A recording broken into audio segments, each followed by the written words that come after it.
Hello everyone. আজি মই আপোনালোকৰ লগত আহোম এডমিনিষ্ট্ৰেশ্যনৰ কেইটামান ইম্পৰ্টেণ্ট MCQ ডিসকাস কৰিবলৈ লৈছো। এই কোৱেশ্চন কেইটা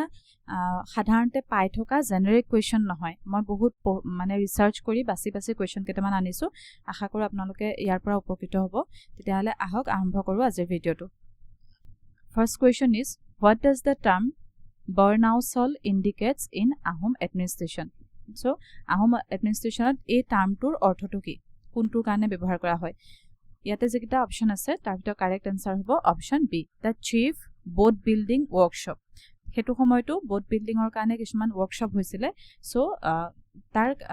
boat building ৰ কাৰণে যেটো workshop হয় তাৰ নামটো হৈছিল Barnaul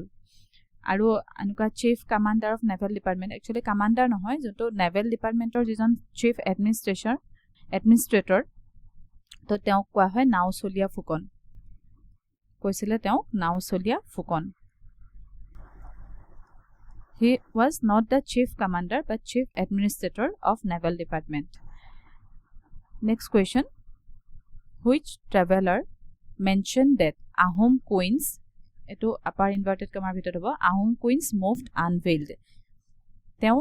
কোনজন ট্ৰেভেলাৰ এটো লিখিছিলে যে আহোম কুইন খিনি মানে ওপেনলি ঘুৰিব পাৰে মানে মুভড আনভেইলড সো যেকিটা অপচন আছে তাৰ ভিতৰত কাৰেক্ট আনসাৰ হ'ব শিয়াবুদ্দিন তালিশ ইয়াত অকল তালিশ বুলি দিয়া হল শিয়াবুদ্দিন তালিশ তেওঁ মানে ফাতিহা ইব্ৰিয়া বুলি যিখন তেওঁ ভ্ৰমণ কালত মানে লিখিছিলে গ্ৰন্থ তেওঁ আহিছিলে মীৰ জুমলাৰ লগত মীৰ জুমলাই যেতিয়া অসম আক্ৰমণ কৰিছিলে জয়ধ্ব সিংহৰ সময়ত তেতিয়া তেওঁ অসমলৈ আহিছিলে লগত আৰু তেওঁ লিখিছিলে তেওঁ এটা কথা দেখি আচৰিত হৈছিলে যে অসমত যেখিনি মহিলা আছে বিশেষকৈ আহোম মহিলাসকলৰ কোনো পৰ্দা সিস্টেম নাছিলে তেওঁলোকে ওপেনলি মুখখন উলিয়াই বডি উলিয়াই পেলাই মানে মুখৰ চেহেৰাটো উলিয়াই পেলাই তেওঁলোকে ঘূৰিব পাৰিছিলে সো তেওঁ নিজৰ টুকাত এই কথাটো লিখিছিলে যে Ahom queens moved unveiled Next question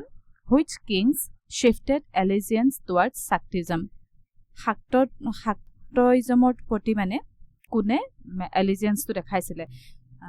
প্ৰথম মানে কোনে এডপ্ট কৰিছিলে হেতু হ'ব সো ইয়াৰ ভিতৰত কাৰেক্ট আনসাৰ হ'ব অপচন এ গদাধৰ সিংহ ৰুদ্ৰ সিংহ এওঁলোকে শাক্ত ধৰ্মটোৰ প্ৰতি মানে নিজৰ এলিজিয়েন্স তো দেখাইছিলে জয়ধ্ব সিংহই কিন্তু প্ৰথম বৈষ্ণৱিজমটো এডপ্ট কৰিছিলে আৰু ইয়াতে শিৱ সিংহই অফিচিয়েল ৰিলিজিয়ন হিচাপে একচেপ্ট কৰিছিলে গদাধৰ সিংহ ৰুদ্ৰ সিংহৰ পাছত শিৱ সিংহই এটো এটা অফিচিয়েল ৰিলিজিয়ন হিচাপে ৰিকগনাইজ কৰিছিলে আৰু তাৰ পাছতে ফুলেশ্বৰী বৰকৰিয়ে তেওঁটো ইয়াৰ কাৰণে আলটিমেটলি মুৱামৰীয়া বিদ্ৰোহৰো এটা কাৰণ হৈ গৈছিলে তেওঁ আনি পেলাই গোখাই সকলক তেনেকে আনি পেলাই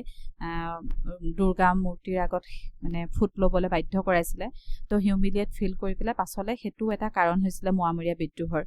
সো ইয়াতে কাৰেক্ট আনসাৰ হ'ব option A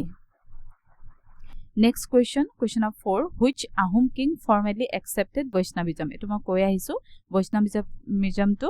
accept korisile Jayadha Singhoi Next question ase ei gute kijon Gadadhar Singha Rudra Singha Shiva Singha teoloke Shaktoism to develop mane adopt korisile Which of the following statement are true about the land grants given during Ahom reign? Enuka question ahe land grant or word oporot mane eta word di dibo hetu kuntu dhonor land grant enuka question ahe. So yate jekita option ase eta option kita ami pohim Brahmottar land etu kak dia hoisile Brahmin priest bilakok ba highly scholared person bilakok especially etu Brahmins kilike dia hoisile non Brahmins ok nohoy. Etu eta যেটো land grant দিছিলে এটো completely revenue free আছিল tax free land আছিল next হৈছে ধৰ্মোত্তৰ land এটো এটা land grant যেনেকে ব্ৰহ্মোত্তৰ তেনেকে এটা আছিল ধৰ্মোত্তৰ ল্যান্ড গ্ৰান্ট আৰু এটো ইন্ডিভিজুৱেল পাৰ্সনক দিয়া নাছিল এটো ইনষ্টিটিউশন বিলাকক দিছিলে ইনষ্টিটিউশনছক দিছিলে লাইক স্পেশালি সত্ৰাস বিলাক সত্ৰ বৈষ্ণৱ যোনবিলাক সত্ৰ আছিল সেই সত্ৰ বিলাকক ধৰ্মোত্তৰ ল্যান্ড গ্ৰান্ট কৰিছিল আৰু হেতুত কি হয়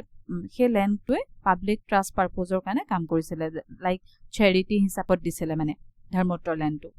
আৰু নেক্সট হৈছে দেৱোত্তৰ ল্যান্ডটো মন্দিৰ হিন্দু টেম্পল শ্ৰাইনছ এবিলাকৰ ডেভেলপমেন্টৰ কাৰণে হেতু দেৱোত্তৰ ল্যান্ড গ্ৰান্টটো কৰিছিল আৰু এটা ধৰণৰ মানে এই গুটেকিটা ৰেন্ট ফ্ৰী হয় মানে ৰেভিনিউ ফ্ৰী হয় আৰু এটা আছিল নংকাৰ to generally dia hoy rent free land given exclusively to high ranking officials আৰু নভেলছ বিলাকক কিছুমান লাইক ফুকন হাজৰিকা তেওঁলোকক স্যালাৰি দিয়া নহয় কেতিয়াবা স্যালাৰি ঠাইত কি কৰা হয় ৰেন্ট ফ্ৰী এটা ল্যান্ড গ্ৰান্ট দিয়া হৈছিল সো ইয়াতে এনসাৰটো একচুয়ালি গোটেইকিটাই কাৰেক্ট হয় সো মই ইয়াতে অপশন নিদিলো so all options are correct here Next question, what does the term Lakhiraj indicates during Ahom administration? Ahom administration on use hua eta term hoise Lakhiraj. Lakhiraj e ki bujay? Jekita option ase tar bhitor correct answer hobo a revenue free land. Revenue free land to etu kwa hoy like jonkita ami eta pohi aisilu tinitai ase revenue free land or Lakhirajor bhitor tinitai pore eta tu eta ami koisilu Brahmotter land aru Devotter এটা আপোনালোকে চাই লব এইটা আমি discuss কৰি আহিছিলো ব্ৰহ্মোত্তৰ দেৱোত্তৰ আৰু ধৰ্মোত্তৰ এই তিনিটা ল্যান্ড গ্ৰান্টক লক্ষীৰাজ বুলি কোৱা হৈছিল আৰু ফুল ৰেভিনিউ পেইং ল্যান্ড এটো খিৰাজ বুলি কোৱা হয় খিৰাজ বুলি যোনটো ফুল ৰেভিনিউ দিয়া হৈছিল লাইক এগ্ৰিকালচাৰ ল্যান্ড এবিলাকক খিৰাজ বুলি কোৱা হয়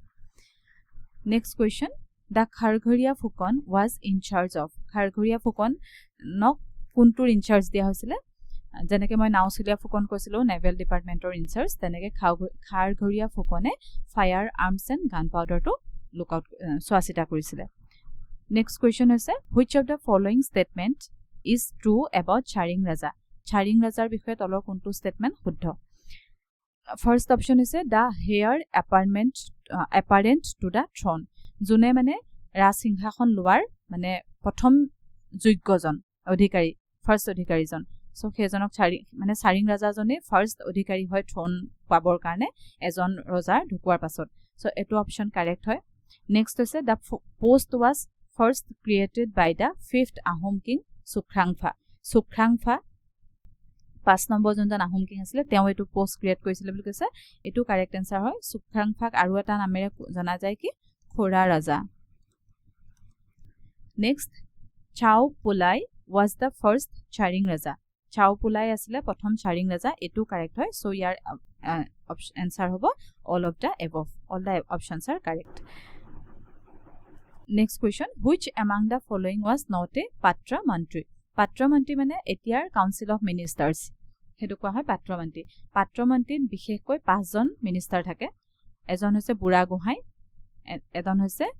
বৰ গোহাই আৰু এজন হৈছে বৰপাত্ৰ গোহাই কিন্তু সদিয়া খোৱা গোহাই নহয় এই তিনজনীৰ উপৰিও আৰু আছিল কোন বৰফুকন আৰু বৰবৰুৱা এখিনিতে আপোনাক মই আৰু দুটামান কথা কৈ দিও যে এই বৰ গোহাই আৰু বুঢ়া গোহাই এই দুটা পোষ্ট ক্ৰিয়েট কৰিছিল সুকাফাই আৰু বৰপাত্ৰ গোহাই সদিয়া খোৱা গোহাই একিটা পোষ্ট আৰু লগতে মৰঙি খোৱা গোহাইও একিটা ক্ৰিয়েট কৰিছিল সোহুংমুঙক আৰু কি বুলি কোৱা হয় দিহিঙিয়া ৰজা বুলি কোৱা হয় যাৰ সময়ত এই সোহুংমুঙৰ সময়তে মানে আমাৰ যোনটো সদিয়াত নীতিপালক মানে মাৰি পেলাই নীতিপালক হত্যা কৰা হৈছিল সোহুংমুঙৰ সময়তে তাৰ পাছতে তেওঁৰে ওয়াইফ সতিসাধনীও হেতু সময়তে আত্মহত্যা কৰিছিল সো এটো এগুটে ঘটনাবোৰ হৈছিল সোহুংমুঙৰ সময়ত তেওঁ দিহিঙিয়া ৰজা বুলিও কোৱা হয় তাৰ পাছতে বৰফুকন আৰু বৰবৰুৱা এডুটা পোষ্ট বৰফুকন হৈছে আপোনাৰ লোৱাৰ আসামৰ যোনজন কমান্ডাৰ ইন চিফ হয় তেওঁ বৰফুকন হয় আৰু বৰবৰুৱা হৈছে যোনটো আপাৰ আসামৰ কমান্ডাৰ ইন চিফ হয়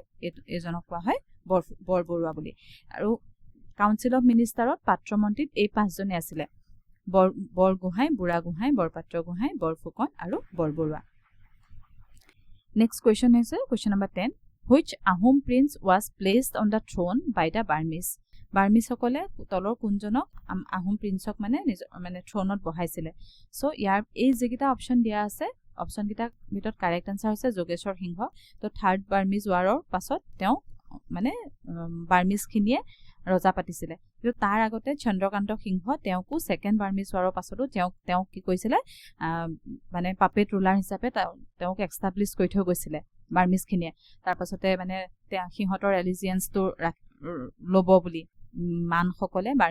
বাৰ্মিজ খিনিয়ে যি বিচাৰে হেতু মতে দিব বুলি চন্দ্ৰকান্ত সিংহক এগ্ৰিমেন্ট কৰি পেলাই পঢ়াই থৈ গৈছিলে কিন্তু চন্দ্ৰকান্ত সিংহই যেতিয়া হেতু পাছত ব্ৰেক কৰিছিলে সিংহতৰ ৰুল মতে ডিফাইন নকৰিছিলে তেতিয়া পাছত থাৰ্ড বাৰ্মিজৰ পাছত যোগেশ্বৰ সিংহক তেওঁলোকে বাৰ্মিজখিনিয়ে ৰজাৰ আসনত বহাই থৈ গৈছিলে নেক্সট কোৱেশ্চন আছে question number 11 Badan Chandra Borphukan was assassinated by কোনে মাৰিছিলে বদন চন্দ্ৰ বৰফুকন যেটা আনসাৰ আছে অপচন হ'ব তাৰ ভিতৰত কাৰেক্ট অপচন হ'ব ৰূপ সিং বঙালে বদন চন্দ্ৰ বৰফুকনক গা ধুই থকা অৱস্থাত হত্যা কৰিছিলে আৰু তেওঁ কোৱা হয় তে হত্যা কৰি পেলাই তেওঁ দৌৰি গৈ পেলাই অকমান মুকলি জায়গা এখনত সেই মানে পাপৰ তেজ বুলি সেইখিনি ধুইছিলেগে তাৰ পাছতে আছে এটো কোৱেশ্চন তাৰ লগত অলপ ৰিলেটেড চাব which Ahom princess was taken to Burma after মই ইয়াতে এটা কথা কওঁ এই যোনটো ৰূপ সিং বঙালে যেতিয়া বদন চন্দ্ৰ বৰফুকনক হত্যা কৰিলে তাৰ পাছতে আহোম কোৰ্টৰ ফালৰ পৰা তেওঁক মানে হেৰি দিছিলে এৱাৰ্ড দিছিলে বহুতখিনি পইচা দিছিলে ৰূপ সিং বঙালক আৰু ৰূপ সিং বঙালে সেইখিনি কি কৈছিলে সেই পইচাখিনিৰে এটা পুখুৰী খন্দাইছিলে যাক যেটো জোৰহাটৰ সাউথ পাৰ্টত আছে এতিয়াও হেতু কোৱা হয় বঙাল পুখুৰী বুলি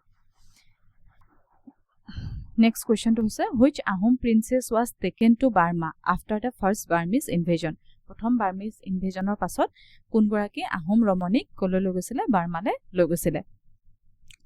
তাৰ ৰজাৰ মানে ওয়াইফ ৰাণী কৰি পেলাই লৈ গৈছিলে সো অপচন কিটা ভিতৰত কাৰেক্ট আনসাৰ হ'ব হেমা আইডু ইয়াৰ ভিতৰত কাৰেক্ট আনসাৰ হেমা আইডু আমি যে পাইছিলো যোগেশ্বৰ সিংহ তেওঁৰ ভনীয়েক আছিলে আৰু কুৰংগনয়নী ৰাজেশ্বৰ সিংহই বিয়া পাতিছিলে মণিপুৰৰ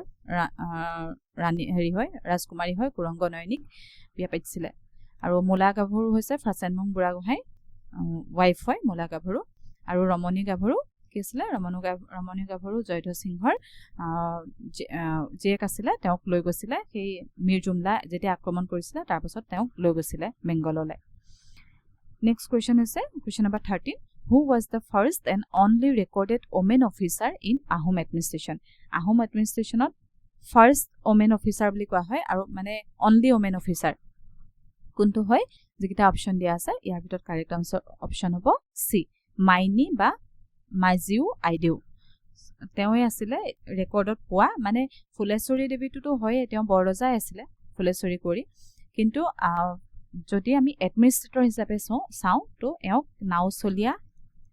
ফুকন এও বহুত ব্ৰেভ আছিলে সো তেওঁ নাওচলিয়া ফুকনৰ পদটো দিছিলে এটো দিছিলে চন্দ্ৰকান্ত সিংহই So, she was the first and only recorded woman officer in Ahom administration. Ekita asile আজি important question kita আশা কৰো আপোনালোকে ভিডিওটো ভাল পাইছে প্লিজ লাইক কৰিব আৰু মোৰ চেনেলটো সাবস্ক্ৰাইব কৰি দিব থ্যাংক ইউ